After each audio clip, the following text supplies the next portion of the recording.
Good news! The Making of a Mountain is now available at naturalgallantbodybuilding.com. Thanks a lot for the support, guys, and I hope you enjoy it. Mountain. Train the muscles, not the joints.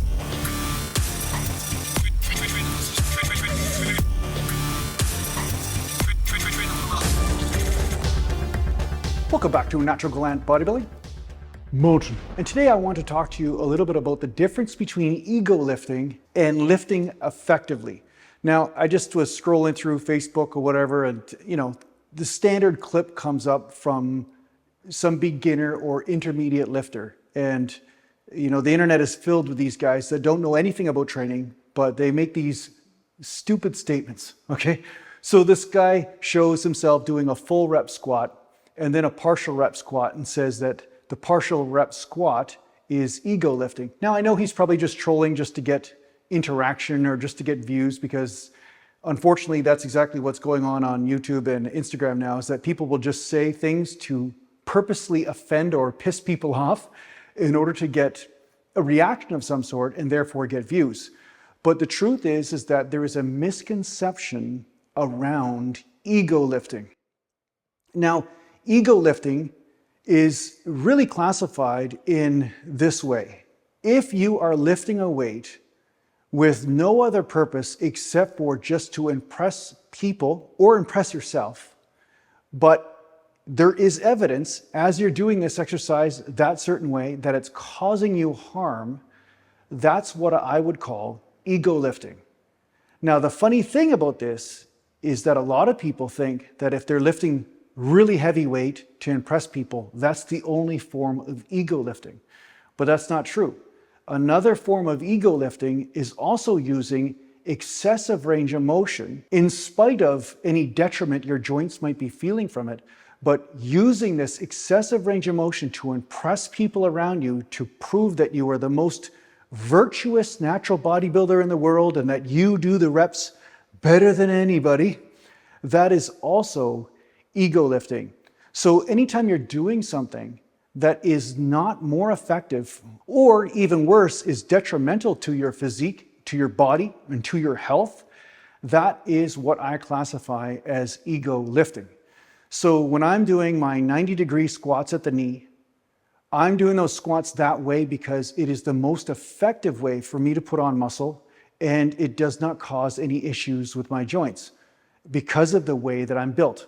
I've talked about this a lot. If you have a long femur and a short lower back, you're going to bend over a lot. If your knees come forward just a little bit, it causes way more stress than if somebody has short femurs and they bring their knees forward and say they have a long lower back. The dynamics play out differently. So it's not so simple as how much you bend the leg is the right rep or the wrong rep. It's about what is the right repetition, range of motion for you and how you are built. And I've seen lots of guys in the gym over the last 30-something years, I've seen lots of guys get next to no development because they were using too much range of motion and resting on the tendons and making the movement unnecessarily awkward to a point where usually they'd inflame the joints in the process and not be able to train as heavy or as hard or as regularly. And they usually would flatline the results because of this. I'm seeing another guy that I know from the gym too. He's squatting, and because he's obsessed with trying to get down to depth, I'm seeing him round his lower back and get the butt wink at the end. And he's doing this with sets of 3 or 4 reps. And I know, and I've seen a million times, that you can only do this for so long before at some point snapola, a big lower back injury. And in this way, I would call that ego lifting, because he's trying to hit depth to prove somehow that he has a legitimate squat, but he's not paying attention to whether there is a problem with the body or some sort of issue that may develop that could be a career-ending issue. A herniated disc is a very serious issue. So ego lifting is not what people think it is.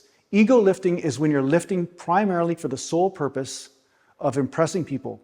But sometimes when you're lifting heavy weight with partial reps, that's actually the opposite of ego lifting, because a lot of times you get beat up for it or a lot of people hate you for it, right? But it might be the most effective way for you to gain muscle. And the way that I squat is how I got some of the biggest legs in natural bodybuilding when I was at the peak of my career. So the thing is that what works is not ego lifting, although some people might classify it as that.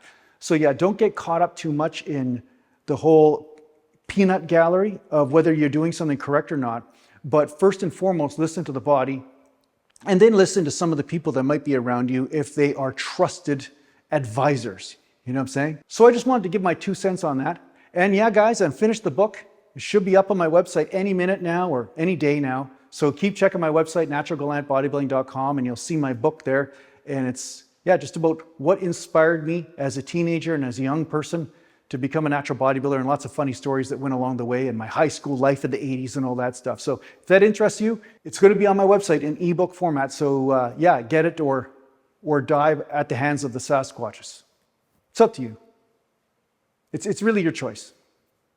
Although you Sasquatches will come and get you. Mountain. Anyway, thanks a lot for watching. If you need to get a hold of me, just go to naturalgallantbodybuilding.com, and thanks to the page supporters, and take care from me.